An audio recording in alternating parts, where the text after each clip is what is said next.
Hoi mayam ngasi akhoi March tang ama ing kumja lising ani kunmanga thangja numit asida aihakna lepchari je hoje nungthil gi pung amorom ta dore aina ngahaki mamangda chacharamba barjalenga gi akhoi Rajubari Manipuri Basti barjalenga gi Manipuri maitai sing leibang mafam dudagi thokchara aga अखोगी Hailakandi लाला चटपल लंबी रोम the kilometre अममुक हाइगचरे एरगा मसैदा लंबी अहुम फांगबा अमा लई अहुम फांगबसिगे आइगी तुंगद चलिबा लंबी स्लेस्ता सरबंतिला हाइदना अमा चंगदोरिनि सरबंतिला हाइसिदसु अखोगी Meitei yum 10 मुक लैयेना आई ममांगदा पंजखरे मदु अखोगी चंगजरा रोइसिरा हाइना आई खंजरमबनी अदु हौजिक कनोसु नुमिसु ngalli aduga mafam sidagi airong mora Assam University manake airong manasu marasu inak nakpal lamni hak sangsin jage na changjarak pani ai mafam si dagi ai khongna gari su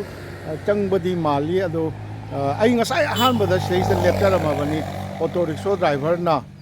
stage da Manipuri leibani na thambiram dana ai ngasai bajalenga gi akoi Raju Bari tana chatpadu ai sidagi khongna mate photo mate tawna satchagibani ai hoji akoi gi Sarvantila da leiba maitai yumthong 10 muk lei hadu karam hain tawno karam leibano haibadu ai yengnaba ai changja kara meter chamni changwa changsil laga thong ama leire thong ama lalaga asi singni tila ai chingam oiramgani edu singni masi lamjau dagi di kilometer amadi oigadawa mali ai changjage khonglam turian kali khonglam ama changi lambi di phare ado lambi anova nauna pharakpa soidana oigani mamangda lambi ga su changi koi khonglam ka khoi saban lambi oina tawba lambi ga su changi ching ka khatle nga phawalam oina tawba jani ukhi ja choba lawbuk su lei somna kanda aduga sidai di ching haigale ching gi angamba yam wangbadi nate masi haigalaga maitai lei hare kayam haigalaga leibano ai yengjage yang haigati haibadi kano tawi ahan ba thongal sidadi Bengali singi nupi ama tholai mana kananom kawbasi Bengali ni haiba khangi sidai ja angamba kakhale cycle thaudana ama hinga khibani adu ma na chatpasi cycle dai kumdaraga cycle ingkhat ki khara ngammi ngamba se khoi yam ngambadi nate ai chachak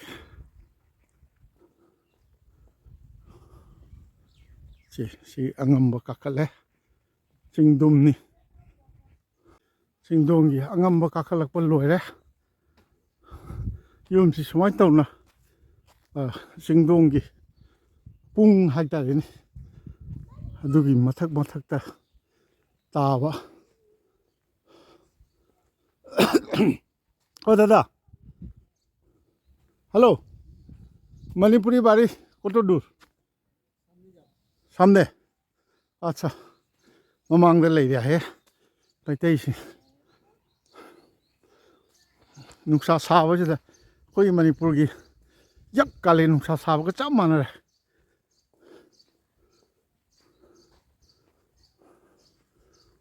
oh chinggon gi lamini ado chingor su kaya wang da ba chinggon singa jangol degi sing chalu ba male jangol degi yam phajana gi mara imai pe khoi gi mai be mo kon thau jom lai bi lai kon da khoi gi mara chau ba ho ba dong na hori kali gi murti chau ba ga su lai di แต่คนกาสุเลยดิฝ่ายเด็กที่ชูนั่นเลยประมาณเลยตามพัฒนาคอมมูนิตี้ฮอลกันमंदिर ये मणिपुरी का घर मणिपुर का घर ये है sir. ये आप कहाँ से आ रही हो? हम इम्फाल से इम्फाल से आए ना? ये पहला मणिपुरी का घर हाँ मणिपुर ये पहले नंबर 1 का घर है, ठीक है? कहाँ गेट कहाँ है ये हम दिखाएगा। ओ के नो ताले हम दिखाएगा। कोई कीไม่ใช่หนูพี่พี่อะไรखुद ही आरामว่าเผาเลยโอ้สิ एक ही नामสิ या ไอ้ตัวตรงอาเลยค่อยกี่ไม่ใช่กี่ไม่ใช่หนูพี่พเนกเผาเลยअच्छा नहीं मणिपुरी कैसा मालूम हुआ मालूम तो है हम यहाँ कैसा हुआ लोकल होता हूँ मैं, लोकल हूँ। लोकल हाँ लोकल वाला हूँ मैं। मेरे घर दुर्गा मंडल के पास में मेरा घर है, ठीक है? आपका नाम मेरा नाम विजय रविदास। विजय रविदास हाँ मेरे पिताजी का नाम चेका। अच्छा मेरे पिताजी का नाम है तो हमने सोचा कोई विद्याधर रविदास। मेरे मम्मी के नाम चलो चेका। चलो ठीक बासमती रविदास। ये मंदिर ये मंदिर है शिव मंदिर है शिव मंदिर। नो ये शिव मंदिर नहीं है, विष्णु भगवान का मंदिर विष्णु है। भगवान का विष्णु भगवान का मंदिर है। ये ब्राह्मण का घर है क्या हाँ ब्राह्मण का घर। मणिपुरी ब्राह्मण हाँ मणिपुरी ब्राह्मण का घर है। ओ मैं कई बामोन की युम ने ये मी यम ले ना सीधे चंदन का यम ले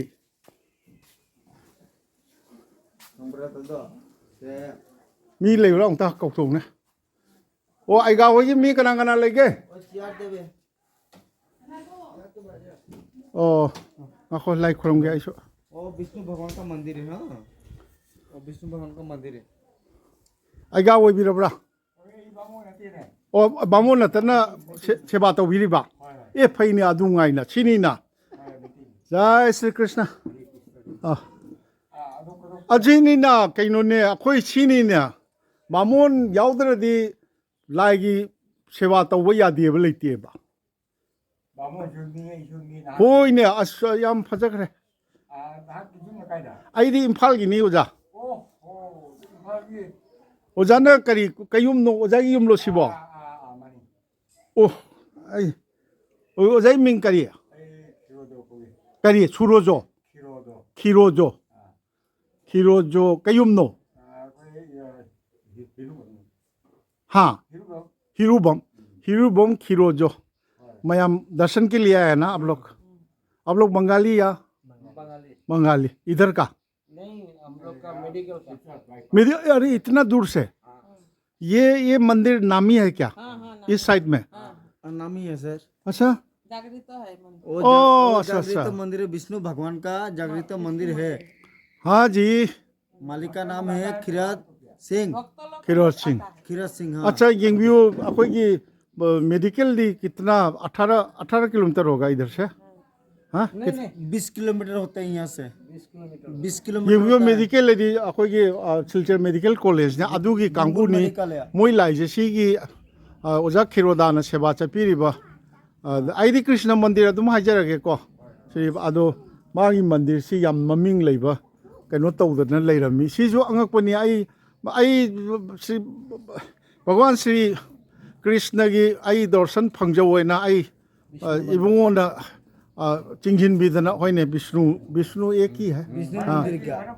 विष्णु मंदिर का कहता दो वो आई कोना हाइजगे आई लाक्चरे आई थमोदे खुरुमजे जय श्री कृष्ण अदो इस यम पेंजे करे वो विष्णु भगवान की है। हाँ विष्णु ही तो कृष्ण है श्री कृष्ण हो तो विष्णु कृष्ण ही तो राम है अंतर क्या है हाँ वही भगवान है विष्णु हाँ भगवान की बस जय हो। मेरा नाम विजय हिरुबम खीरोदा ओजा खीरोदा ने यंगबियो कया लाम ना खीरोद सिंह न सेवा चपीरमे ओ आई इम्फाल दगी नते फमदी यारो वारी साबा ओजा मिंगदी आई मिंग धीरेन का दो हिरुबम लो हिरुबम ओ ओजा खीरोद होइगा मचिम मनाउनी ना नते अखोई पाबुंगनी पाबुंग लो आई मे ओ युमनी ने इसागिया कई थाबक तौबिरमगे आई गाड़ी थौजी ओ हुजिकसु थौबिरिब्रा हुजिक तै गाड़ी मचाम थौला पदो ओ सेइस द सरबंती लाजिदा मैते युम क्याम लेके मैते जुमना त्रात्रे खले तरतरे एकोसिना जुम दं कोकनी को समदा मोय केनो लैया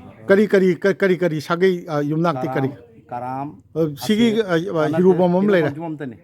ꯍꯤꯔꯨꯕꯝ ꯂꯩꯔꯦ ꯑꯗꯒꯤ ꯀꯔꯥꯝ ꯀꯔꯥꯝ ꯑꯁꯦꯝ ꯑꯁꯦꯝ ꯑꯗꯒꯤ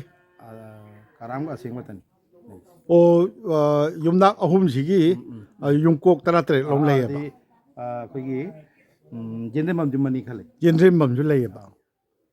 ꯑꯣ ꯃꯣꯏ ꯊꯕꯛ ꯏꯪꯈꯥꯡ ꯀꯩꯅꯣ ꯇꯧꯕ ꯀꯃꯥꯏꯅ ꯇꯧꯕ ꯊꯕꯛ ꯏꯪꯈꯥꯡ ꯁ꯭ꯋꯥꯏꯒꯤꯗꯤ ꯇꯧꯕꯗꯤ ꯌꯥꯎꯏ ꯁꯨꯝ ꯑꯩꯈꯣꯏꯒꯤ ꯑꯥꯔꯃꯤꯗ ꯂꯩꯕ ꯌꯥꯎꯏ ꯑꯉꯥꯡꯁꯤꯡ ꯂꯥꯏꯔꯤꯛ ꯂꯥꯏꯁꯨ ꯍꯩꯕ ꯀꯌꯥꯝ ꯌꯥꯎꯔꯒꯦ ꯂꯩ ꯂꯩꯁꯨ ꯍꯩ ꯀꯩꯅꯣꯒꯤꯗꯤ ꯑꯩꯈꯣꯏ ꯀꯔꯥꯝꯗ ꯃꯣꯏ ꯑꯦꯝ ꯕꯤ ꯑꯦ ꯇꯝꯕꯒ ꯌꯥꯎꯏꯑꯕ ꯑꯣ ꯑꯣ ꯑꯣ ꯑꯣ ꯏꯟꯖꯤꯅꯤꯌꯥꯔ ꯑꯣꯏꯕꯒ ꯌꯥꯎꯏꯑꯕ ꯑꯣ ꯑꯣ ꯑꯣ ꯑꯗꯨ ꯂꯧꯁꯤꯡꯗꯤ ꯀꯔꯝꯍꯥꯏꯅ ꯇꯧꯕ ꯁ꯭ꯋꯥꯏꯒꯤꯗꯤ ꯆꯤꯡꯊꯛ ꯑꯣꯏꯅ ꯇꯧꯕꯅꯤꯅ ꯂꯧꯗꯤ ꯀꯔꯝꯍꯥꯏꯅ ꯂꯧꯗꯤ ꯑꯁꯨꯝ ꯂꯣꯛꯄꯥꯛꯁꯤꯗ ꯎꯅꯔꯤꯕ꯭ꯔꯥ ꯑꯧ ꯎꯅꯩ ꯑꯣ ꯑꯣ ꯑꯣ ꯏꯃꯥꯅ ꯏꯃꯥꯔꯣ ꯑꯧ ꯑꯣꯖꯥ ꯈꯤꯔꯣꯠ ꯍꯣꯏꯒꯤ ꯏꯇꯩꯃ ꯇꯥꯔꯦꯅꯦ ꯈꯪꯕꯤꯕ꯭ꯔꯣ ꯑꯣꯖꯥ ꯈꯤꯔꯣꯠꯁꯤ ꯆꯍꯤ ꯀꯌꯥꯃꯨꯛ ꯁꯨꯔꯝꯃꯅꯤ ꯆꯍꯤ ꯃꯔꯐꯨ ꯑꯣ ꯃꯔꯤ ꯑꯗꯨ ꯑꯩꯈꯣꯏ ꯑꯣꯖꯥ ꯑꯗꯨꯝ ꯍꯥꯏꯖꯔꯒꯦ ꯑꯣ ꯏꯁ ꯃꯤ ꯌꯥꯝ ꯂꯩ ꯃꯥꯅꯤꯅ ꯃꯤ 14ꯅꯤ ꯑꯗ ꯑꯩ ꯌꯥꯝ ꯅꯨꯡꯉꯥꯏꯖꯩ ꯁꯤꯗꯩꯁꯤꯗ ꯑꯣꯖꯥ ꯈꯤꯔꯣꯠꯅ ꯁꯦꯕꯥ ꯆꯠꯄꯤꯔꯤꯕ ꯕꯤꯁꯅꯨ ꯃꯟꯗꯤꯔꯁꯤꯗ ꯑꯔꯥꯞꯄ ꯂꯝꯗꯒꯤ ꯕꯪꯒꯥꯂꯤꯁꯤꯡ ꯂꯥꯛꯑꯒ ꯀꯩꯅꯣ ꯇꯧꯕꯁꯦ ꯈꯨꯔꯨꯝꯕ ꯂꯥꯛꯄꯁꯦ ꯃꯃꯤꯡ ꯆꯠꯇꯅ ꯂꯩ ꯃꯥ ꯊꯥꯖꯕꯒꯤꯅꯦꯕ ꯍꯣꯏ ꯏꯁꯤ ꯑꯩ ꯌꯥꯝ ꯅꯨꯡꯉꯥꯏꯕ ꯋꯥꯅꯤ ꯃꯥ ꯃꯩꯇꯩꯂꯣꯟꯒꯁꯨ ꯈꯔ ꯊꯣꯛꯑꯦ ꯌꯨꯝ ꯅꯠꯇꯦ ꯃꯩꯇꯩ ꯌꯨꯝ 13 ꯈꯛ ꯂꯩꯔꯒ ꯅꯪ ꯅꯃꯤꯡꯗꯣ ꯀꯔꯤ ꯑయ్ꯌꯥ विजय रविदास जी ꯕꯤꯖय ꯔꯕꯤꯗꯥꯁꯅ ꯃꯩꯇꯩꯂꯣꯟ ꯊꯣꯛꯑꯝꯕꯁꯦ ꯑꯩ ꯃꯁꯤꯃꯨꯛ दुर्गा मंडप पे से गिरा है ꯃꯁꯤꯃꯨꯛ ꯃꯥ ꯌꯥꯝ ꯊꯣꯛꯇ꯭ꯔꯁꯨ ꯈꯔꯗꯤ ꯊꯣꯛꯏꯅ ꯑꯩꯈꯣꯏ ꯈꯪꯕꯅꯤꯗ ꯑꯌꯥꯝꯕ ꯁ꯭ꯋꯥꯏꯁꯦ ꯑꯗꯨꯝ ꯁꯤ ꯅꯨꯡꯉꯥꯏꯅꯤ ꯕꯣꯏ ꯅꯪ ꯅꯃꯤꯡ ꯀꯔꯤ ꯀꯧꯏ ꯍꯥꯏꯌꯣ ꯍꯥꯏꯌꯣ संदीप सिंह ꯁꯟꯗꯦꯁ ꯁꯤꯡꯍ ꯍꯤꯔꯨꯕꯝ ꯍꯤꯔꯨꯕꯝ ꯆꯥꯟꯗꯤꯛ ꯍꯤꯔꯨꯕꯝꯗꯣ ꯌꯨꯝꯅꯥꯛꯅꯤ ꯁꯥꯒꯩ ꯀꯩꯅꯣ ꯍꯥꯏꯔꯁꯨ ꯍꯤꯔꯨꯕꯝ ꯌꯨꯝꯅꯥꯛ ꯀꯩꯅꯣ ꯍꯥꯏꯔꯁꯨ ꯍꯤꯔꯨꯕꯝ ꯂꯥꯎ ꯕꯦꯝ ꯂꯥꯎ ꯁꯨ ꯂꯥꯎꯅꯦ बैम ꯂꯥꯎꯅꯦ ꯂꯥꯎꯅꯦ ꯅꯕꯥꯅꯤ ꯂꯥꯎꯅꯦ नबानी लाउने नबानी लाओगा नंग नमे हायो एच स्नेहा सिंहा करिया एच स्नेहा सिंहा आइस तु ने हिरुबम लेरे अदगी मिंगदु फजन हायो ता स्नेहा सिंहा स्नेहा स्नेहा सिंह क्लास क्या तमे हंडक 7 का दोइन कराई स्कूल दा कनो पीसी बोजे पीसी आ कनो गिदो बजलेंगा ये मैतै खुन करिया करी करी करिए बा राजू राजू बाड़ी चंगमम गिदा वेरी गुड ते नोगी नौपा नुपारो हजिकिदा सर्वन तिलागी मैतै युम सिंगदा अहानबा युम चंगजरमे हिरुबमगी अदो रविदासना आईदी रविदास आईदो मा बंगाली अब विजय बोल दिया एक बार बोल दिया तो 2 बार बार बोलने का जरूरी नहीं है ठीक है अइना खाली मा से हिंदी बंगाली स्वागी बंगाली असु हिंदी फजर ngang वे मा बंगाली नते बंगालिया देशवाली नी ये क्या है ये मकान किसका है वो मकान है वो है ब्राह्मण का ब्राह्मण ब्राह्मण का मकान है वो बंगाली ब्राह्मण हाँ बंगाली ब्राह्मण है अच्छा अच्छा बंगाली ब्राह्मण ठीक का है अच्छा और वो है देव है ये भी बंगाली वो भी बंगाली देव है इधर अच्छा। मुसरी नहीं वो बंगाली देव है वो भी अच्छा मैतैगी चटनबसे अमुक लंबी ngасai lakpa मेन रोड तो नतबा दा अमुक कुमधरी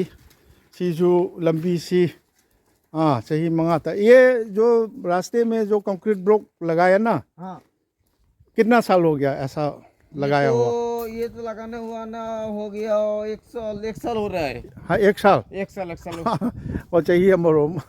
फारे सी थाद्रिंगी ममांगददी नोंजु थादगादी 1 साल हो गया कुमई तारमगनी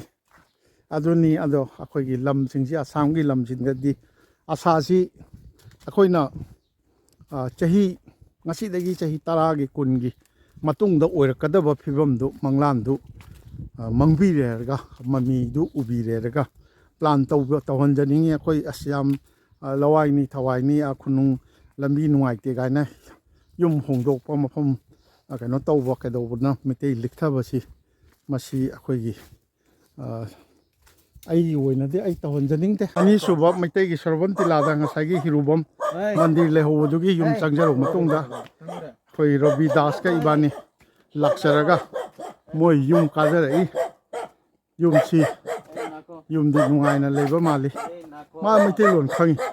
ए ना खो गाइना का हाय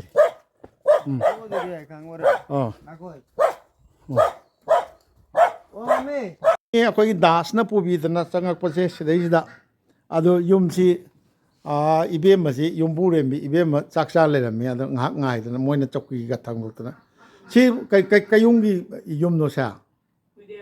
ꯍꯨꯏꯔꯦꯝꯅꯦꯕ ꯑꯗꯩ ꯀꯩꯅꯣ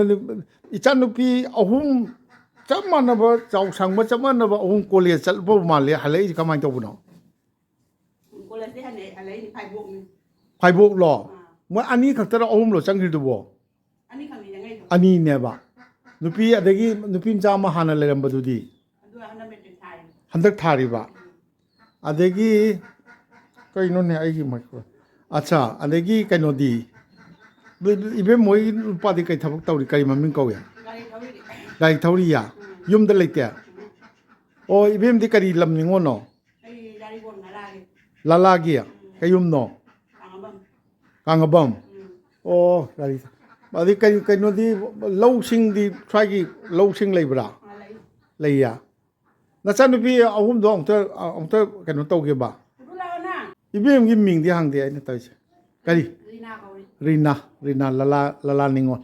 ꯂꯂꯥ ꯃꯛꯀꯤꯔꯣ ꯆꯤꯡꯕꯤꯜꯂꯥ ꯂꯂꯥ ꯆꯤꯡꯃꯤ ꯅꯠꯇꯦ ꯂꯥꯂꯥ ꯂꯂꯥꯗꯤ ꯑꯩꯈꯣꯏꯒꯤ ꯍꯧꯖꯤꯛ ꯇꯤꯀꯦꯟꯗ꯭ꯔꯖꯤꯠ ꯔꯣꯗ ꯀꯧꯔꯤꯗꯨꯔꯣ ꯇꯤꯀꯦꯟꯗ꯭ꯔꯗꯤ ꯅꯃꯨ ꯃꯥꯒꯦꯝꯅ ꯂꯩꯔꯦ ꯑꯥ ꯑꯩꯈꯣꯏꯅ ꯅꯣꯡꯄꯣꯛꯇ ꯀꯥꯏ ꯔꯦꯜ ꯏꯁꯇꯦꯁꯟ ꯂꯩꯗꯣ ꯔꯦꯜꯋꯦ ꯁ꯭ꯇꯦꯁꯟꯗ ꯑꯗꯨ ꯃꯄꯥꯗ ꯂꯥꯎꯅꯤ ꯏꯕꯦꯝ ꯂꯥꯎꯅꯤ ꯅꯣꯏ ꯑꯍꯨꯝ ꯀꯩ ꯐꯥꯏꯕꯣꯛ ꯍꯥꯏꯁꯦ ꯅꯕꯥꯅꯤꯔꯣ ꯅꯕꯨ ꯍꯧꯔꯣꯗꯅ ꯂꯥꯎꯅꯦ ꯏꯆꯥꯅꯨꯄꯥꯗꯤ ꯌꯥꯎꯗ꯭ꯔꯣ ꯌꯥꯎꯗꯦ ꯀꯧꯔꯤ ꯑꯩ ꯑꯞꯄꯔ ꯑꯁꯥꯝꯗꯅꯦ ꯈꯔ ꯆꯪꯁꯤꯜꯂꯛꯎꯅꯦ ꯅꯕꯥꯅꯤ ꯅꯪꯅ ꯅꯃꯤꯡ ꯀꯔꯤ ꯑꯅꯨꯅ ꯍꯟꯗꯛ ꯃꯦꯇ꯭ꯔꯤꯛ ꯊꯥꯔꯤꯕ ꯑꯩ ꯆꯦꯆꯦꯅ second sem done. ꯁꯦꯀꯦꯟ ꯁꯦꯝ ꯀꯥꯏꯗ Women's college done. Women school ꯀꯔꯥꯏꯋꯥꯏ ꯂꯩꯕꯅꯣ Future. ꯁꯤꯜꯆꯔꯗꯒꯤ ꯅꯕꯥꯅꯤ ꯂꯥꯛꯏꯗꯣ ꯂꯥꯎꯅꯦ ꯂꯥꯎꯅꯦ ꯑꯗꯨ ꯅꯪꯅ ꯀꯔꯤ It's the second semester. ꯅꯪꯅ ꯀꯔꯤ ꯃꯃꯤꯡ Aloibi. ꯅꯕꯥꯅꯤꯔꯣ ꯐꯥꯏꯕꯣꯛ ꯍꯥꯏꯁꯦ ꯐꯥꯏꯕꯣꯛꯇ ꯀꯅꯥꯅ ꯍꯜꯂꯦꯅ ꯂꯧꯔꯤꯅꯣ ꯅꯪꯅ ꯍꯜꯂꯤꯕ ꯅꯪꯉꯣꯟ ꯆꯦꯆꯦ ꯀꯧꯔꯤꯕ ꯁꯤꯜꯆꯔꯗꯒꯤ ꯅꯣꯏ ꯁꯤꯗ ꯂꯥꯛꯏꯁꯦ ꯁꯤꯗꯒꯤ ꯗꯥꯏꯔꯦꯛ ꯒꯥꯔꯤꯗ ꯆꯠꯂꯤꯔꯥ nꯠꯇ꯭ꯔꯒ ꯒꯥꯔꯤ ꯁꯤꯜꯂ ꯆꯠꯂꯤꯔꯣ Guys, ꯒꯥꯔꯤ ꯁꯤꯜꯂꯦꯕ ꯅꯣꯡꯃꯗ ꯚꯔꯥ ꯀꯌꯥ ꯆꯪꯉꯦ me on the 70. 70 ꯍꯥꯏꯗꯤ ꯑꯞ ꯗꯥꯎꯟꯂꯣ ꯍꯥꯏꯁꯦ ꯑꯣ ꯑꯗꯨꯗꯤ ꯀꯩꯁꯨ ꯑꯗꯨ ꯃꯇꯝꯗꯤ ꯌꯥꯝ ꯋꯥꯏ ꯑꯗꯨ ꯃꯕꯥꯅꯤꯒꯤ ꯒꯥꯔꯤ ꯃꯆꯥ ꯑꯃ ꯂꯩꯕꯤ ꯌꯥꯗ꯭ꯔꯣ ꯒꯥꯔꯤ ꯍꯟꯗꯛ ꯐꯪꯉꯅꯤꯅ ꯍꯥ ꯍꯟꯗꯛ ꯒꯥꯔꯤ ꯅꯣꯏ ꯁ꯭ꯀꯨꯇꯤ ꯐꯪꯕ꯭ꯔꯣ ꯐꯪꯉꯤ ꯚꯦꯔꯤ ꯒꯨꯗ 12ꯇ ꯑꯗꯨꯗꯤ ꯃꯦꯇ꯭ꯔꯤꯛꯇ ꯀꯝꯄ꯭ꯌꯨꯇꯔꯒ ꯐꯪꯕ꯭ꯔോ ꯂꯦꯞꯇꯣꯞꯀ Metric the second division line. ꯁꯦꯀꯦꯟꯗꯁꯨ ꯂꯥꯛꯑꯦꯕ ꯑꯣ ꯑꯗꯨ ꯁ꯭ꯀꯨꯇꯤꯗ ꯆꯠꯂꯨ ꯀꯩꯅꯣ Scooty from the line. ꯍꯥ From the line. Thought about me. ꯊꯧꯕ ꯇꯝꯃꯤꯌꯥ ꯑꯣ ꯊꯧꯕ ꯄꯨꯔꯕ ꯇꯧꯅꯤ ꯁ꯭ꯀꯨꯇꯤꯗ ꯅꯆꯤꯟ ꯏꯅꯥꯎ ꯆꯠꯃꯤꯟꯅꯈ꯭ꯔꯦ ꯊꯥꯗꯣꯛꯑꯣ ꯑꯉꯥꯡꯁꯤꯡ ꯊꯧꯍꯜꯂꯨ ꯃꯤ ꯃꯌꯥꯝ ꯊꯧꯔꯤꯁꯤꯗꯤ ꯃꯤ ꯔꯣꯀꯦꯠ ꯀꯥꯔꯦꯅ ꯍꯥ ꯔꯣꯀꯦꯠ ꯊꯧꯔꯤꯁꯤꯗꯤ ꯔꯣꯀꯦꯠꯇ ꯇꯣꯡꯉꯒ ꯁ꯭ꯄꯦꯁꯇ ꯆꯠꯂꯤꯁꯤꯗꯤ ꯅꯨꯄꯤꯅ ꯀꯩꯗꯧꯕꯩ ꯁ꯭ꯀꯨꯇꯤ ꯀꯩꯗꯧꯕꯩ ꯊꯧꯍꯜꯂꯨ ꯀꯥꯏ ꯄꯥꯝꯃꯨꯗ꯭ꯔꯣ ꯂꯨꯄꯥ 70 ꯅꯕꯥꯅꯤ 140 ꯐꯔꯦ ꯅꯨꯡꯉꯥꯏ ꯅꯣꯏ ꯑꯩ ꯃꯅꯤꯟꯗ꯭ꯔ ꯀꯣꯟꯁꯝ ꯍꯥꯏꯅ ꯑꯩ ꯌꯨꯇꯨꯕꯇ ꯂꯩꯕꯅꯦ ꯑꯃꯨꯛꯇꯪ ꯆꯦꯛ ꯇꯧꯕꯤꯌꯨ ꯁꯕꯁꯀ꯭ꯔꯥꯏꯕꯁꯨ ꯇꯧꯕꯤꯔꯣ ꯃꯔꯛ ꯃꯔꯛꯇꯁꯨ ꯌꯦꯡꯉꯨ ꯃꯩꯇꯩꯒꯤ ꯀꯜꯆꯔꯒꯤ ꯍꯤꯁꯇꯣꯔꯤꯒꯤ ꯀꯔꯤꯒꯤ ꯁꯕꯖꯦꯛꯁꯤꯡ ꯑꯗꯨ ꯉꯥꯛꯇ ꯇꯧꯒꯦꯅ ꯈꯜꯂꯝꯕꯅꯤ ꯑꯗꯨ ꯃꯌꯥꯝꯅ ꯀꯌా ꯌꯦꯡꯕꯤꯗꯦ ꯑꯗꯣ ꯈꯨꯟ ꯆꯠꯄꯁꯤꯗꯤ ꯌꯥꯝ ꯌꯦꯡꯕꯤ ꯑꯗꯣ ꯈꯨꯟꯁꯤꯁꯨ ꯌꯥꯝ ꯏꯟꯇꯔꯦꯁꯇꯤꯡ ꯑꯣꯏꯕ ꯅꯣꯏꯒꯤ ꯈꯨꯟꯁꯤꯗꯩꯁꯤꯗ ꯁꯔꯕꯟ ꯇꯤꯂꯥ ꯍꯥꯏꯕ꯭ꯔꯥ ꯁꯔꯕꯟ ꯇꯤꯂꯥꯗ ꯃꯩꯇꯩ ꯌꯨꯝꯀꯣꯛ 17 ꯂꯩꯌꯦꯁꯦ ꯈꯪꯗꯕ ꯃꯤ ꯃꯌꯥꯝ ꯂꯩꯔꯝꯒꯅꯤ ꯁꯔꯕꯟ ꯇꯤꯂꯥ ꯍꯥꯏꯕ ꯁꯨꯃꯥꯏꯅ ꯇꯧꯕꯁꯦ ꯐꯔꯦꯀꯣ ꯀꯀꯥ ꯆꯠꯂꯒꯦ ꯌꯥꯝ ꯂꯥꯏꯔꯤꯛ ꯌꯥꯝ ꯍꯩꯔꯛꯎꯀꯣ ꯌꯥꯝ ꯍꯩꯔꯛꯑꯣ ꯅꯣꯏ ꯑꯅꯤꯁꯤ ꯂꯩꯁꯥꯕꯤ ꯃꯆꯥ ꯍꯧꯖꯤꯛ ꯁꯦꯀꯦꯟ ꯁꯦꯃꯤꯁꯇꯔ ꯍꯥꯏꯕ ꯑꯗꯨꯅꯤ ꯅꯪꯁꯨ ꯂꯥꯏꯔꯤꯛ ꯌꯥꯝ ꯐꯔꯛꯎꯀꯣ ꯇꯦꯟꯗꯨ ꯀꯩꯅꯣ ꯅꯪ ꯂꯦꯞꯇꯣꯞꯀ ꯐꯪꯉꯝꯗꯣꯔꯤꯕ꯭ꯔꯣ ꯅꯣꯏ ꯅꯠꯇꯦ ꯀ꯭ꯂꯥꯁ 9 ꯇꯝꯕꯗ ꯁꯥꯏꯀꯜ ꯑꯥꯗꯗꯤ ꯐꯪꯈ꯭ꯔꯕ꯭ꯔꯥ ꯑꯣ ꯍꯣꯏꯅꯦ ꯐꯩ ꯅꯣꯏ ꯑꯁꯥꯝꯒꯤꯗꯤ ꯌꯥꯝ ꯅꯨꯡꯉꯥꯏꯅꯦ ꯐꯔꯦ ꯆꯠꯂꯨꯒꯦ ꯃꯊꯪ ꯆꯧꯈꯤꯒꯦꯀꯣ ꯊꯣꯛꯂꯛꯑꯒ ꯁꯣꯝꯗ ꯑꯃꯨꯛ ꯆꯪꯉꯒ ꯃꯩꯇꯩ ꯌꯨꯝꯅꯦ ꯍꯥꯏꯌꯦ ꯁꯤꯗ ꯇꯤꯅꯥ ꯋꯥꯂꯥ ꯑꯁꯤꯗꯩꯁꯤꯗ ꯁꯤꯗꯤ ꯅꯠꯇ ꯃꯥꯅꯦ ꯃꯩꯇꯩ ꯅꯠꯇ ꯃꯥꯅꯦ ꯁꯣꯝꯗ ꯃꯩꯇꯩ ꯌꯨꯝ ꯑꯃ ꯂꯩꯔꯦ ꯁꯨꯃꯥꯏꯅ ꯂꯟꯅ ꯃꯌꯥꯝ ꯄꯨꯟꯅ ꯑꯗ ꯕꯒꯥꯅꯤꯌꯥꯁꯤꯡꯁꯨ ꯂꯩꯕ ꯕꯪꯒꯥꯂꯤꯁꯨ ꯂꯩꯕ ꯑꯗꯨꯒ ꯕꯪꯒꯥꯂꯤ ꯃꯨꯁꯜꯃꯥꯟꯁꯤꯡꯗꯤ ꯑꯇꯣꯞꯄ ꯃꯐꯝꯗ ꯂꯩ ꯃꯥꯅꯤ ꯁꯤꯁꯨ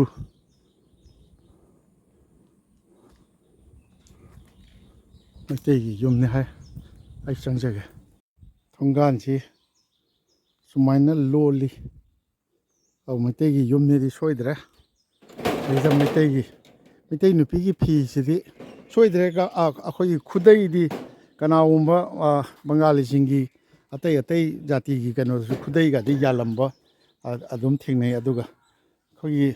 ꯃꯩꯇꯩ ꯅꯨꯄꯤꯒꯤ ꯐꯤꯁꯤꯃꯗꯤ ꯍꯦꯛꯇ ꯀꯩꯅꯣ ꯇꯧꯔꯦ ꯑꯩ ꯄꯥꯔꯃꯤꯁꯟ ꯂꯧꯖꯔꯦ ꯑꯣ ꯑꯣꯖꯥ ꯑꯩꯁꯦ ꯏꯝꯐꯥꯜꯗꯒꯤꯅꯤ ꯍꯟꯗꯛꯀꯤ ꯊꯥꯁꯤ ꯃꯩꯇꯩ ꯂꯩꯕ ꯑꯝꯇ ꯀꯨꯝꯗꯕꯤꯔꯣ ꯋꯥꯡꯈꯠꯈ꯭ꯔꯦ ꯂꯝꯕꯤ ꯆꯠꯄꯗꯤ ꯑꯣꯖꯥ ꯃꯤꯡ ꯀꯔꯤ ꯀꯔꯤ ꯃꯤꯡ ꯐꯣꯟꯅꯤ ꯀꯧꯏ ꯐꯣꯅꯤ ꯀꯌꯨꯝꯅꯣ ꯍꯨꯏꯔꯦꯝ ꯀꯔꯤ ꯊꯕꯛ ꯏꯪꯈꯥꯡꯗꯤ ꯑꯩ ꯀꯔꯤ ꯊꯕꯛ ꯂꯧ ꯏꯪꯈꯣꯜ ꯂꯧ ꯏ ꯑꯗꯨ ꯏꯆꯥꯁꯤꯡ ꯂꯥꯏꯔꯤꯛ ꯏꯆꯥꯁꯤꯡ ꯂꯥꯏꯔꯤꯛ ꯇꯧꯗ꯭ꯔꯦ ꯇꯧꯗ꯭ꯔꯦ ꯊꯕꯛ ꯇꯧꯅꯔꯦ ꯏꯆꯥ ꯅꯨꯄꯥꯁꯤꯡ ꯅꯨꯄꯤ ꯌꯥꯎꯗ꯭ꯔꯣ ꯌꯥꯎꯗꯦ ꯅꯨꯄꯥ ꯑꯅꯤ ꯅꯨꯄꯥ ꯑꯅꯤ ꯑꯣꯖꯥ ꯌꯥꯝ ꯅꯨꯡꯉꯥꯏꯕ ꯃꯥꯜꯂꯤꯅꯦ ꯇꯨ ꯍ꯭ꯋꯤꯂꯔꯒꯗꯤ ꯑꯇꯥꯡꯕ ꯑꯅꯤꯒ ꯈꯥꯝ ꯂꯩꯅꯦ ꯑꯁꯣꯝꯗ ꯑꯩ ꯎꯔꯛꯏ ꯑꯅꯤꯕꯨ ꯈꯥꯝ ꯂꯩ ꯑꯅꯤꯁꯤ ꯑꯩꯒꯤ ꯑꯃ ꯑꯩꯈꯣꯏ ꯏꯌꯥꯝꯕꯒꯤ ꯑꯃꯅꯤ ꯑꯣ ꯄꯨꯟꯅ ꯂꯩꯕꯤꯔꯥ ꯏꯌꯥꯝꯕ ꯁꯣꯝꯗ ꯃꯥꯒꯤ ꯌꯨꯝꯗꯣ ꯊꯧꯒꯠꯄꯅ ꯌꯥꯗꯕ ꯍꯥꯏꯇꯥꯔꯦ ꯑꯣ ꯑꯗꯒꯤ ꯀꯩꯅꯣꯁꯦ ꯁ꯭ꯋꯥꯏꯁꯤ ꯑꯩꯈꯣꯏꯒꯤ ꯁ꯭ꯋꯥꯏꯁꯤ ꯂꯝꯁꯤ ꯃꯃꯜ ꯀꯃꯥꯏꯅ ꯇꯧꯗꯅ ꯂꯩꯒꯦ ꯁ꯭ꯋꯥꯏꯁꯤ ꯂꯝꯁꯤ ꯃꯃꯜꯁꯤ ꯀꯌꯥ ꯁꯄꯣꯁ ꯇꯥꯡꯗꯦ ꯁꯤꯒꯤ ꯀꯩꯅꯣꯁꯦ ꯁꯤꯒꯤ ꯑꯣꯖꯥ ꯑꯩꯈꯣꯏꯅ ꯐꯣꯅꯤꯅ ꯂꯩꯔꯤꯕ ꯁꯤ ꯀꯩꯅꯣꯁꯦ ꯄꯨꯈ꯭ꯔꯤ ꯌꯥꯎꯔꯦ ꯌꯨꯝ ꯑꯃ ꯂꯩꯔꯦ ꯁꯤ ꯁꯨꯝꯕꯁꯤ ꯁꯣꯝꯒꯤ ꯀꯊꯥꯒꯥꯏꯗꯣ ꯀꯌꯥꯝ ꯑꯣꯏꯅꯤ ꯁꯦ ꯈꯪꯗꯦꯅꯦ ꯀꯊꯥꯗ 9,000 ꯀꯊꯥ ꯇꯔꯦꯠ ꯅꯤꯄꯥꯜ ꯑꯣꯏꯒꯗ꯭ꯔꯥ 9,000 ꯑꯣꯏꯒꯗ꯭ꯔꯥ ꯈꯪꯗꯦ ꯀꯊꯥꯗ ꯀꯌꯥꯃꯨꯛꯀ ꯄꯤꯔꯝꯒꯅꯤ ꯀꯊꯥꯗ ꯁ꯭ꯋꯥꯏꯁꯦ 50,000 ꯆꯠꯂꯝꯒꯗ꯭ꯔꯥ 50-60 ꯍꯥꯏꯕꯗꯤ ꯀꯊꯥ 5-6 ꯑꯣꯏꯇꯥꯔꯗꯤ 50-60 ꯑꯣꯏꯇꯥꯔꯒꯗꯤ ꯍꯥꯏꯕꯅꯤ ꯈꯪꯗꯦ ꯖꯍꯥ ꯑꯣꯏꯁꯅꯨ ꯂꯩꯕꯗꯤ ꯁꯥꯟꯇꯤ ꯂꯩꯅ ꯌꯥꯝ ꯅꯨꯡꯉꯥꯏꯅ ꯂꯩꯌꯦꯕ ꯑꯩꯁꯦ ꯃꯩꯇꯩ ꯈꯨꯟ ꯂꯩꯕ ꯃꯐꯝꯁꯤ ꯆꯠꯆꯔꯒ ꯁꯨꯃꯥꯏꯅ ꯃꯩꯇꯩꯁꯤꯡ ꯁꯨꯃꯥꯏꯅ ꯂꯩ ꯍꯥꯏꯗꯨꯅꯤ ꯑꯩ ꯌꯨꯇꯨꯕꯀ ꯌꯦꯡꯕꯤꯕ꯭ꯔꯣ ꯃꯅꯤꯟꯗ꯭ꯔ ꯀꯣꯟꯁꯝ ꯌꯥꯎꯕꯅꯤ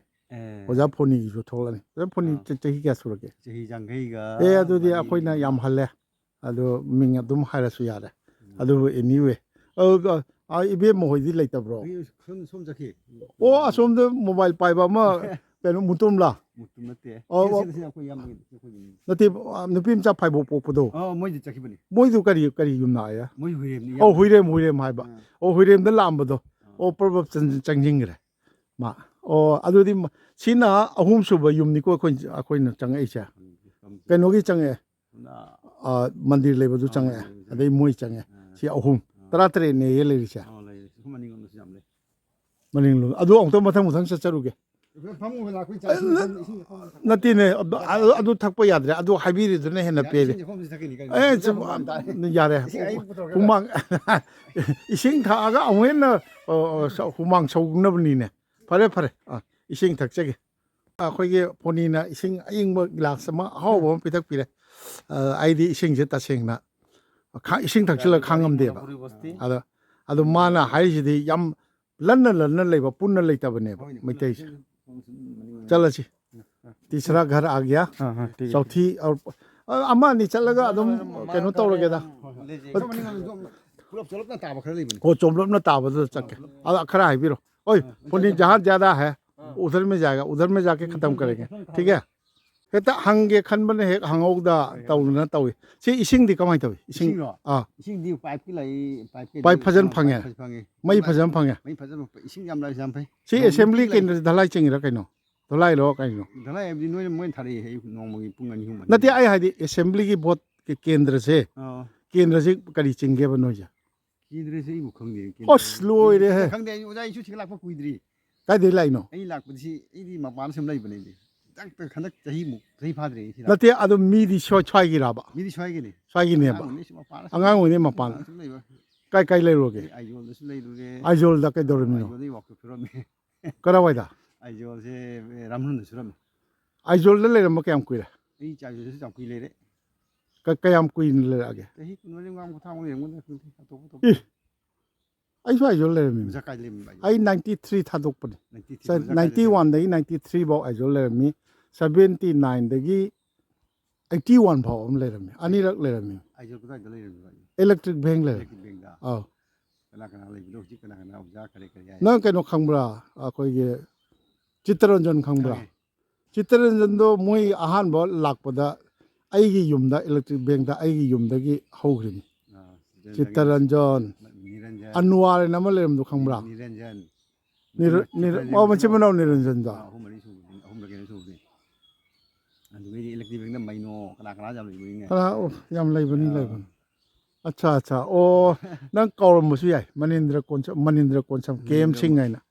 ताखरे जा आ ताखरे ai le mi amma gi pesa khaibada O pesa khaiga mayam gi chak ka tawba pun tawba ai akhoi na luching ga tawmi mi 우라마니 거기 uramani ne 우라마니 chitaranjan khangadi akhoi khangne ba tamorajen para bazar gi 라제 tamorajen khangbra 강해 to adagi pakhang bateler gi tamoji te 이 아이 담아 박한보다 강해 o adudi nang ai bu ka 박한 뭐가 이 잠무티네 ai bu ka wo ni 박한 뭐 한도 깡깡 또 강대 khangde da hawon le ho 아이디 양 마가 잠무티네 마가 한 뭐가 o adu som chattoira aisa 손수 저기 자이 손수 잡히 자이 손들아 그럼 저기 할래 o yari mi khara le do ayum loin thong chatpang ai ngam dong ma ये है मामा khara ga yeng उधर में लेको ऐसे चला जाएगा ai loi na chatpang ngam dong man de wa adu khara yeng biu subscribe ka du khara nam biu like ka khara nam biu kui as sidi ai gi mamang ai gi aizol भोले नाम दिए aizol gi mi ama layedana akoi phoni na phoni ju aizol da leiramba yam kui na mamang ai akoi matam da leiramba ma khara ga ningjing ai bu ada ta romon gi mayum ne ya sidi ai mayam waro be ya de karomda maning chakharaga o magi mayum da ta romon gi mayum da chalaga ne ai mana ai bu ningjing bra yeng tar माने माजे first Mizoram दा थिंगनाबा केनोने ओ सिजु मैतै नि तारो मोन गिदि नते तारो मोन होई मयुम दो आई specially चंगजग येनरे Mammen हा इसारो पाबुंग सी मिजोराम दा थबक तोरम ब्रो 옹게 거기가 뽑기가 들어오면 ओ हुजिक लेब्रो 어 바보는 싹살이 saksaria ngakta ngai ge si Meitei yum फजना नुंगाइना लरमी Shiv मंदिर फजबा मा तौरे अदु इतर दिन थुपो ओ सोमदा नोंपो अवांग मखा तौदना लेरे इस मनिंग गिसि पालो कैनो पालो पुखरी रो मनिंग दा उड़ीसा पुखरी नंग करी ममिंग कौरी प्रेम कुमार सिंह येने में प्रेम कुमार येनरे नंग कौसी करी तौरी ꯑꯩꯗꯤ ꯍꯧꯖꯤꯛ ꯖꯨꯝꯗ ꯐꯝꯂꯦ ꯑꯩ ꯀꯩꯅꯣꯗ ꯏꯂꯦꯛꯇ꯭ꯔꯤꯀꯦꯜ ꯊꯕꯛ ꯁꯨꯏ इलेक्ट्रिकल सुइबा अदुनी फैना कैनो ल लाइटी कैम तमो ꯌꯥꯝꯅ ꯇꯝꯍꯧꯗꯦ ꯂꯥꯏꯔꯤꯛꯇꯤ ꯀ꯭ꯂꯥꯁ 7 ꯃꯨꯛ ꯇꯝꯍꯧꯔꯦ 7 ꯕꯧ तम अदुसु इलेक्ट्रिकल सुरिजु फैना नोई लंबी गाड़ी से करोम दै थोइनो नोई गाड़ी ꯑꯩꯈꯣꯏ ꯒꯥꯔꯤꯗꯤ ꯁꯣꯝꯗꯩ ꯊꯣꯛꯄꯤ ꯁꯤ ꯃꯥꯡꯗ ओ ममांगदगी अखोय कैनोगी अहुम मरी सुब युम अखोयगे सरबन तिला बजरलंगागी को अहुम सुब युम चंगजरे ओजा मनिहार चाक सादना लेबिरमेना आई ngak ngaijare imou singna imou ani leire macha nupa ahumda lanai gi sangom yumda suba sangomna kaino tawi akoigi sangomda chamana hapaga saga chu pithak pire adagi ojam maniharna chahi je akoi longa oibjani ado mizoram da pw de leibirame atubu pw de leibadu chahi do mafam khenaba मफम खेनदना थेंगनरक्तरे अदे हे काखलकपसिदा फमेनदा थारिबो चौकरीसिदा आइबु फममोयदना तौदा आइना ए फमेनददी फमबा हौनदे हायदना तौई अदो मासु ए आइना युंगिदि अहन्नि नायदना तौई सिनि आंगांसिंग अकोइना film Manipuri film दगा हेक तौलगा मिगी फमेनदगा हे कादना तौबा कासु अकोइ थेंगनयबा इमोलोसा इमोना करागिया आई लखीपुरगी लखीपुर करी खुनौ खुमन तोलेन खुनगिया ओ अदुनि लखीपुर तोलेन खुनगी खंगिने तोलेन को कयुम निंगो नो नावरेम निंगो नेबा ओ ओ मिंग करी कोबा प्रेमिता लाइका तमक प्रो तमय क्लास क्या भक्त तमय 10 भक्त तमय मेटिक ता ओ तोलेन खुन आई खंगना चानबा याम ले ओजा nganगोम बसंता खंगनाई अखोइदा ख्वाइ फासिना मैना आमनि मतोंदा ओ मतोंला अदगी हुजिकती फोरेटोल दा होंदोइबा शांति कुमार साहेब शांति कुमार फ्लोतो खोंगरे मोय का लो खंगनै जमने अदुदि चुम नुंगाइजे योंग अमा योंग जी लैमाने स्वाइसे योंग ला ए या दो योंग अमा लै गरी Raju eyebrow 라주 라주 라조. 라주 라조. 마밍가 강에게 본디 뿔리 아주 아사나라. 아이 떠라노 떠라노 아코이 미니잖아. 아 오늘 아코이 미니.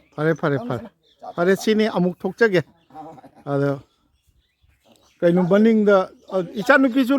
닝원주 야우리브로 닝원 레샤비 라릭 tam kayam tamis madya secondary pass ne ba kujik makha tamdrabo oh power ga sa sia ye काकू आए काकू ojam ne har yau jare ko ए चले काका वही चले noi ningdam da ga la ga nungai ni bo nong ni ga leiba ichanupi maming kariya 아, 트레이닝 거에. premier na sa ong to ying se pau premier ju le sabi ni se kasar gi kasar sarvantila borjalenga gi akoi phawra ga cha dori pukhri ji isa gi ro 아, 이사기. adudi nga di manang kai chari na pare chalo rabi chalo ana phawra ga sa se hai se दादा Roman के घर में सिर्फ जाना है हाँ? बाकी घर नहीं जाएगा किसी को घर में जाना नहीं है हाँ किसी को नहीं जाएगा घर में जाना अब नहीं है लेट हो जाएगा लेट हो जाएगा हम क्योंकि ठीक है सीधे चली इस फाव नहीं अदो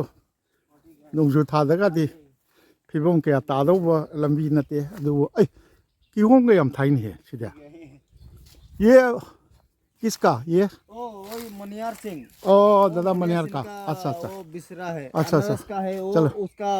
हाँ मालूम हो गया मछली का पिसारी हो हुजिक थुकचरक बो जम मनिहार की मनियार मागी किहोम संगोरा किहोम पामी माई फाम फजन मसी पैसा थोंगनी उनथों तौरगा चलो बाबा सिंह काका की है अच्छा सीजो हाँ, से मैते पुलिस चल रही है पुलिस में हाँ पुलिस में है अच्छा पुलिस दा थबक तव मैते इमुंग अमनी हाँ रिटायर की तौर है अच्छा रिटायर हो गया हाँ अच्छा मैते गिनी ꯌꯨꯝꯁꯤ ꯌꯥꯝ ꯅꯨꯡꯉꯥꯏꯅ ꯕꯤꯜꯗꯤꯡ ꯑꯆꯧꯕꯒ ꯂꯩ ꯃꯅꯨꯡꯗ ꯆꯪꯖꯒꯦ ꯄꯨꯈ꯭ꯔꯤ ꯑꯆꯧ ꯑꯆꯧꯕ ये मुते सिंह की है खंबरा से मुते सिंह है अच्छा अच्छा सिसु मैतेगी युमनी कालन सिंह की है तो कालेन सिंह हाँ कालन सिंह है चलो ओ इस युम यम चांग लेनी से मैतेगी ये कालन सिंह है कालेन सिंह कालन सिंह अच्छा चलो अगले मंगल सिंह है मंगल सिंह मंगाल का घर है मंगल सिंह मंगाल है क्या है पूछो तो बीबी है मंगाल गया काफी मुन्नी है अखोई मंगाल होई युमने चुमब्रो मंगाल लेब्रो फिशरी रोमदा मंगाल होई इबेमा नाखो कोन वारी सागे आई हाना वारी यंगता सागे यामना नुक्सिनगदबा मी ngaktani रोबी दादा रोमन है ना क्या देखो तमो रोमन लेब्रो 로몬 까가고. 레이. 인장뷰. 뭐는 인장뷰. 이거는 아무튼 돌아 없잖노네 아무튼 돌아 तमो रोमन सी खरा सोले हाइना हाइ अदो मा ngaइजरिमि मा मचासिंग हाइग्रे अदो अमते येंबिउ को मा आई से रमन काका ये रमन काका तमो रोमन थोले अहन वसिलमे तमो आई निंगसिंग बिब्रा अमते सक तौरगा अमते निंगसिंग ngambra अमते येंबिउ आइजोल की करी पुलिस कांस्टेबल अमा लेरंबा करी बा सिटी स्टार का ओरंबदो करी बमी माइदो राधा मोहन आदेगी अकोई इम्फाल की ता इबो बिसक मागी दे इम्फाल देगी मुहिंद्रो हाइबमगा मुनिंद्रो हाइबमगा लाखिबा निंगसिंग बिब्रा मुनिंद्रो कोनम के एम सिंह निंगसिंग बिरबो अदो आइनी मानी न्या ꯑꯩꯗꯤ ꯑꯥꯏꯖꯣꯜꯗ ꯀꯨꯏꯅ ꯂꯩꯔꯝꯗ꯭ꯔꯦꯗꯅ ꯀꯨꯏꯗ꯭ꯔꯦ ꯑꯃꯨꯛ ꯆꯠꯈ꯭ꯔꯒ ꯑꯃꯨꯛ ꯍꯜꯂꯛꯑꯦꯕ 91ꯗ ꯑꯃꯨꯛ ꯍꯜꯂꯒ 93 ꯐꯥꯎ ꯑꯃꯨꯛ ꯂꯩꯔꯝꯃꯦꯕ 93ꯗꯒꯤꯗꯤ ꯑꯃꯨꯛ ꯊꯕꯛ ꯇꯣꯛꯊꯣꯛꯑꯒ ꯏꯝꯐꯥꯜꯗ ꯊꯣꯛꯂꯛꯑꯒ ꯑꯩ ꯆꯦꯐꯣꯡꯒ ꯇꯧꯗꯅ ꯇꯧꯔꯦꯕ ꯑꯗ ꯁꯔꯚꯤꯁ ꯇꯧ ꯂꯩꯔꯝꯕꯗꯣ ꯑꯧ ꯆꯪꯉꯛꯑꯣ ꯇꯥꯃꯣ ꯁꯛꯇꯤ ꯑꯝꯇ ꯍꯣꯡꯗ꯭ꯔꯤ ꯍꯥ ꯂꯩꯔꯝꯕꯗ ꯑꯩꯅ ꯑꯥꯏꯖꯣꯜꯗ ꯂꯥꯛꯄꯗ ꯐꯥꯔꯁ ꯑꯗꯨꯗꯤ ꯀꯩꯅꯣꯝꯕ ꯀꯩꯅꯣꯒꯤ ꯑꯍꯟꯗꯣ ꯃꯅꯤꯄꯨꯔꯒꯤ ꯀꯔꯤ ꯃꯍꯥꯎ ꯑꯍꯟ ꯑꯃ ꯂꯩꯔꯝꯕꯗꯣ ꯑꯣ ꯇꯥꯃꯣ ꯀꯕꯨꯏ ꯁꯅꯥꯍꯜ ꯀꯕꯨꯏ ꯀꯕꯨꯏ ꯇꯥꯃꯣ ꯁꯅꯥꯍꯜ ꯀꯕꯨꯏꯗꯤ ꯀꯨꯏꯔꯦ ꯂꯩꯈꯤꯗꯕ ꯔꯦꯗꯤꯑꯣꯒꯤꯗꯨ ꯅꯠꯇ꯭ꯔꯣ ꯍꯣꯏ ꯍꯣꯏꯅꯦ ꯑꯁ ꯀꯌా ꯅꯨꯡꯁꯤꯔꯕꯅꯣꯁꯦ ꯇꯥꯃꯣ ꯔꯣꯃꯣꯟ ꯁꯛꯇꯤ ꯀꯔꯤꯝꯇ ꯍꯣꯡꯗ꯭ꯔꯤ ꯀꯔꯤꯝ ꯀꯥꯏꯗ꯭ꯔꯤꯕ ꯃꯇꯝꯗꯨꯗ ꯑꯍꯥꯟꯕ ꯑꯩꯈꯣꯏ ꯇꯥꯏꯕ ꯏꯕꯣ ꯕꯤꯁꯛꯇꯨ ꯑꯩꯈꯣꯏꯒꯤ ꯄꯣꯂꯤꯇꯦꯛꯅꯤꯛꯀꯤ ꯁꯦꯅꯤꯌꯔ ꯏꯁꯇꯨꯗꯦꯟꯅꯦꯕ ꯑꯩꯈꯣꯏ ꯃꯥꯏꯀꯩꯒꯤꯁꯨ ꯑꯣꯏꯕ ꯑꯗꯨꯒ ꯃꯥꯅ ꯂꯧꯔꯤꯕ ꯅꯨꯄꯤ ꯃꯉꯣꯜ ꯉꯥꯝꯕꯤꯗꯣ ꯂꯩꯔꯝꯃꯤꯗꯅ ꯄꯨꯟꯅ ꯑꯗꯨꯅ ꯑꯩꯈꯣꯏꯒꯤ ꯍꯦꯛ ꯅꯤꯉꯣꯜꯒꯤ ꯃꯆꯥ ꯑꯩꯈꯣꯏ ꯌꯨꯝꯂꯣꯟ ꯀꯩꯔꯣꯟꯅꯕꯅꯦꯕ ꯈꯨꯔꯥꯏ ꯀꯣꯟꯖꯝ ꯂꯩꯀꯥꯏꯗ ꯃꯣꯏ ꯑꯅꯤ ꯂꯩꯕꯒꯤ ꯑꯩꯗꯤ ꯁꯨꯝ ꯀꯣꯏꯔꯛꯄꯅꯦ ꯑꯃ ꯇꯥꯃꯣꯏꯟꯗ꯭ꯔ ꯑꯣꯏꯅ ꯃꯤ ꯑꯄꯤꯛꯄ ꯑꯃ ꯌꯥꯎꯔꯛꯄꯗꯣ ꯃꯥꯅ ꯆꯠꯎꯁꯦꯅ ꯑꯗ ꯑꯩꯗꯤ ꯈꯨꯗꯣꯡꯆꯥꯕ ꯂꯩꯔꯝꯗ ꯁꯨم ꯅꯨꯡꯉꯥꯏꯗꯧ ꯃꯥꯜꯂꯦꯅ ꯑꯩꯅ ꯁꯨꯝ ꯃꯄꯥꯟꯗ ꯂꯩꯖꯅꯤꯡꯕꯒꯤ ꯊꯣꯛ ꯂꯥꯎꯅ ꯏꯟꯇꯔꯚꯤꯌꯨ ꯌꯥꯎꯔꯒ ꯈꯜꯂꯛꯄ ꯑꯗꯨꯝ ꯂꯩꯈꯤꯕꯅꯦꯕ ꯑꯗꯒꯤꯗꯤ ꯀꯩꯅꯣ NHPCꯗ ꯑꯗꯨꯝ ꯆꯠꯂꯒ ꯀꯩꯅꯣ ꯇꯧꯕ ꯆꯪꯉꯛꯀꯦꯅꯦ ꯉꯥꯛꯄꯅꯦ ꯋꯥꯔꯤ ꯅꯨꯡꯁꯤꯈ꯭ꯔ ꯄꯣꯠꯅꯤꯅꯦ ꯑꯩ ꯇꯥꯃꯣ ꯔꯣꯃꯣꯟꯒ ꯉꯥꯏꯍꯥꯛ ꯑꯩ ꯂꯅꯥꯏ ꯋꯥꯔꯤ ꯁꯥꯖꯈꯤꯒꯦ ꯑꯗꯨꯒ ꯌꯥꯝ ꯅꯨꯡꯁꯤꯕ ꯏꯌꯥꯝꯕꯅꯤ ꯑꯅꯤ ꯈ꯭ꯋꯥꯏꯗꯒꯤ ꯀꯁꯥꯔꯒꯤ ꯃꯤꯗ ꯈ꯭ꯋꯥꯏꯗꯒꯤ ꯑꯍꯥꯟꯕ ꯑꯣꯏꯅ ꯊꯦꯡꯅꯖꯕ ꯀꯩꯅꯣꯅꯤ ꯑꯩꯈꯣꯏ ꯏꯌꯥꯝꯕꯅꯤ ꯑꯗꯨꯒ ꯃꯥꯒꯤ ꯃꯅꯥꯎꯅꯨꯄꯥ ꯃꯉꯥꯟꯁꯦ ꯑꯩꯈꯣꯏ ꯏꯃꯥꯟꯅꯕ ꯇꯥꯃꯣ ꯔꯣꯃꯣꯟꯒꯤ ꯃꯆꯥꯅꯨꯄꯥ ꯑꯍꯜꯂ ꯑꯩ ꯌꯥꯏꯃꯅꯦ ꯌꯥꯏꯃꯔꯥ ꯅꯪ ꯀꯔꯤ ꯃꯤꯡ ꯀꯧꯋꯦ ꯑꯩ ꯁꯨꯔꯆꯟꯗ꯭ꯔ ꯀꯧꯋꯦ ꯁꯨꯔꯆꯟꯗ꯭ꯔ ꯀꯩ ꯇꯧꯔꯤ ꯍꯧꯖꯤꯛ ꯑꯩꯁꯦ ꯍꯧꯖꯤꯛ ꯃꯥꯔꯀꯦꯇꯤꯡ ꯃꯦꯅꯦꯖꯔ ꯑꯅ ꯀꯝꯄꯅꯤ ꯑꯃ ꯇꯧꯋꯦ ꯕꯦꯡꯒꯂꯣꯔ ꯃꯄꯥꯟ ꯕꯦꯡꯒ꯭ꯂꯣꯔꯗ ꯍꯣꯏ ꯍꯧꯖꯤꯛ ꯁꯨꯇꯤ ꯊꯣꯛꯂꯛꯄꯩ ꯂꯩꯔꯤꯔꯥ ꯑꯩꯁꯦ ꯋꯔꯛ ꯐ꯭ꯔꯣꯝ ꯍꯣꯝ ꯑꯗꯨꯝ ꯇꯧꯋꯦ ꯑꯣ ꯍꯧꯖꯤꯛ ꯌꯨꯝꯗ ꯐꯝꯅ ꯍꯣꯏ ꯑꯩꯗꯤ ꯑꯦꯛꯆꯨꯋꯦꯂꯤ ꯒꯨꯋꯥꯍꯥꯇꯤꯗ ꯂꯩꯕꯅꯦꯕ ꯑꯩ ꯅꯨꯄꯤꯒ ꯑꯥ ꯑꯗꯣ ꯑꯩ ꯌꯨꯝꯗ ꯍꯜꯂꯛꯄꯅꯤ ꯍꯧꯖꯤꯛꯁꯦ ꯅꯨꯄꯤꯗꯤ ꯃꯧꯗꯤ ꯀꯩ ꯂꯝꯅꯤꯉꯣ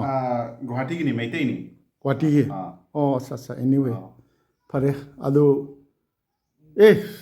ꯌꯥꯝꯅ ꯑꯩꯈꯣꯏ ꯅꯣꯁꯇꯥꯜꯖꯤꯛ ꯑꯣꯏꯕ ꯍꯥꯏꯇꯥꯔꯦꯀꯣ ꯅꯣꯏ ꯕꯕꯥꯁꯦ ꯑꯗꯨ ꯀꯥꯏꯗ ꯂꯩꯅꯣ ꯑꯩ ꯏꯝꯐꯥꯜꯒꯤꯅꯤ ꯑꯩꯁꯦ ꯃꯤꯖꯣꯔꯥꯝ PWDꯒꯤ ꯊꯕꯛ ꯇꯣꯛꯊꯣꯛꯑꯒ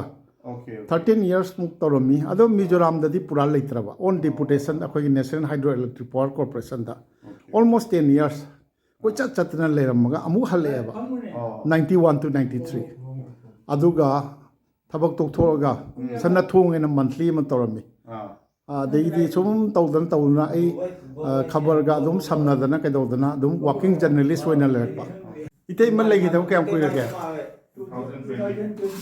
2020ꯗ ꯑꯣ ꯆꯍꯤ 3-4ꯗ ꯉꯥꯏꯔꯤꯗ ꯇꯥꯃꯣ ꯍꯧꯖꯤꯛ ꯆꯍꯤ ꯀꯌꯥ ꯆꯠꯂꯒꯦ 73 ꯑꯣꯏꯔꯒ ꯀꯩꯅꯣ ꯁꯣꯜꯂꯤꯗꯣ ꯀꯩꯒꯤꯅꯣ ꯌꯥꯝ ꯀꯟꯅ ꯌꯥꯔꯤ ꯑꯩꯁꯨ ꯅꯅꯥꯎ ꯑꯣꯏꯁꯨ 70 ꯆꯪꯉꯛꯑꯕꯅꯤꯅꯦ 70 ꯅꯦꯠꯂꯤꯃꯤꯅꯦ ꯍꯧꯖꯤꯛ ꯑꯣ ꯊꯦꯡꯛ ꯌꯨ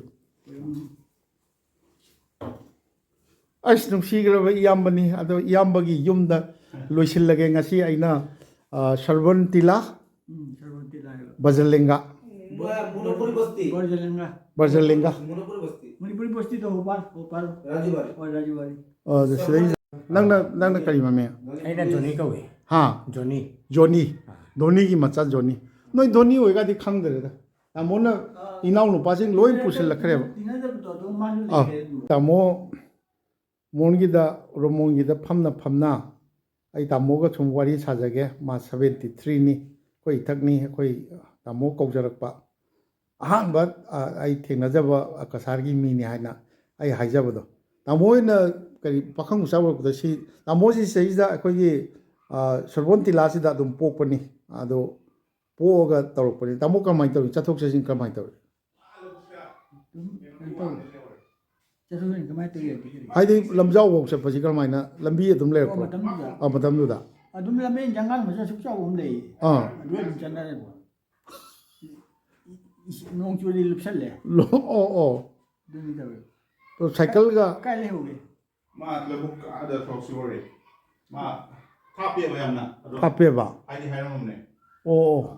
ꯑꯩ ꯑꯃꯨꯛꯇꯪꯗꯤ ꯎꯔꯅꯤ ꯑꯗꯣ ꯇꯥꯃꯣꯅ ꯁꯤꯗ ꯌꯨꯝꯒ ꯆꯥꯎꯅ ꯁꯥꯅ คนมาเจ้าดูจานนี่ยังดูมัน 시대기 나때네 시대기 홍도께 가니 칸비기 보가 레기데 อะไรกินเลย 레이티에바 시염퍼리 누가이나 데이디 람비수 खरा 레디 염퍼라니 มันปกตินี่มัน 바글레니 오직 โคมาปังกันตัวถ่ายดู 어 에스 누가이래 아이 망아도 엄청 비우다니다 그 퍼리 람나 라북데 레이레예 아이 머루 망알세 에스 정호 아이 머루 망알 아이 마 서프라이즈 तौदोइमी 정호네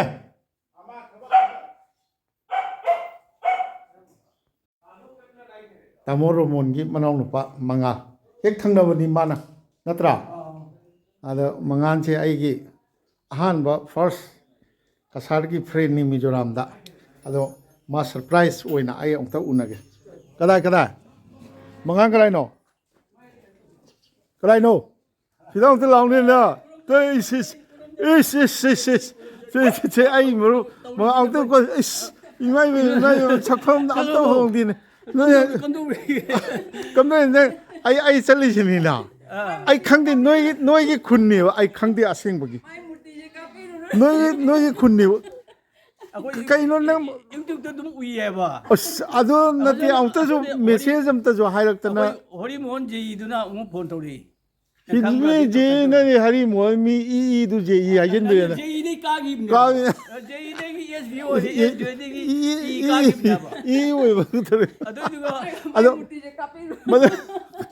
करीनो नंग पेंशन बारी द फंगी मन नंग न कइनो लबु का मुकुम लेसि कइनो इसागी इंटरेस्ट नि तौरी होइने अदो बदि फैना आई फिशरी मा अदो अखोइ बु उनगी दे जे आई भाम ता द वाने आई निंसिंग दरे का खर माइ तो कनोगी चीफ इंजीनियर ऑफिस तक लेरम होइने दो आइना अखोइ यमुना हान ब तामो रोमोन न लेरिबा मफम दो करी कनो करी हान ब अखोइ थुंगबदो ताइबो बिसक लेरमीदना बाजार की दुम बया द लेरमदो अदा हान बनी अखोइ लेमिनैसि लाइपुत्रा नोइदि कोन निंदना नोइदि कोन गिनि वानेबा अस नुंगाइरे आई सी आईगी मरु मंगानगा तामो रोमोनगा की मयुमदा आई कनो लाकपगी से आई लोसन औते लेपुराउसे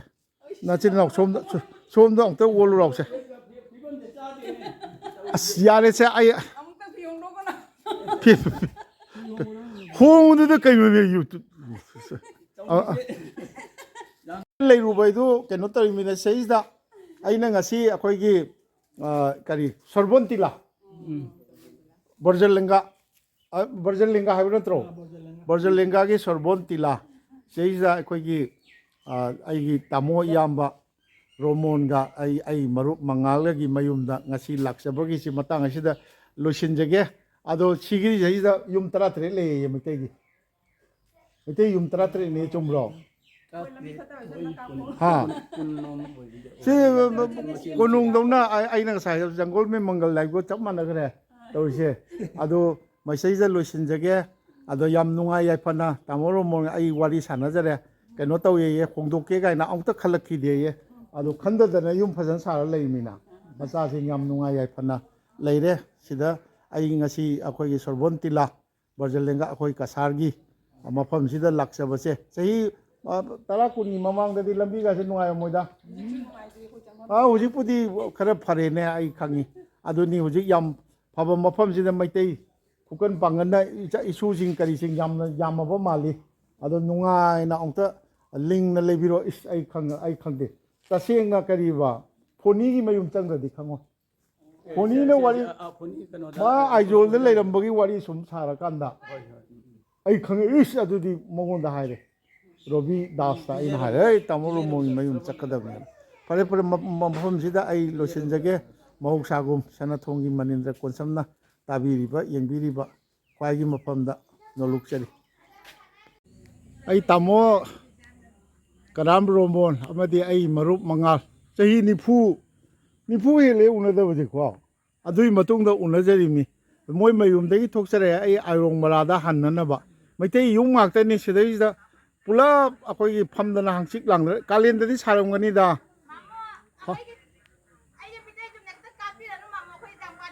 이 그녀 와저리 그녀네 와 하ye목 락보다 그야 농아이롱게도 강나버리네 까피자 용가 짱 살거도 있니 그녀 시니 메테이기 많이 떨어가 하나 마시마 합진자게 아코이기 그녀기시 시 시대이다 솜다 아무 खरा नकना आइरोंग मरा चटपगी गाड़ी फंगबा लेरमे बेमा बेमा लाइक तमिको फाइ फाइ सिन अस योंगचाक का याम पालौई कनोदा फार्म दा योंगचाक का nga ising di kang changjaba dugi kanoni atopa lambi da ni sina main road sila re si ju maitai imung ni kayunggi imung no sibo imung no yumna kaino huiremgi yum mama sulai sina kari kauri sarbantila di chingdre sidi machine oh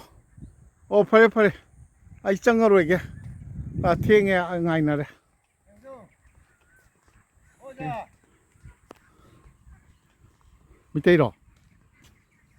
밑에로 오 사사사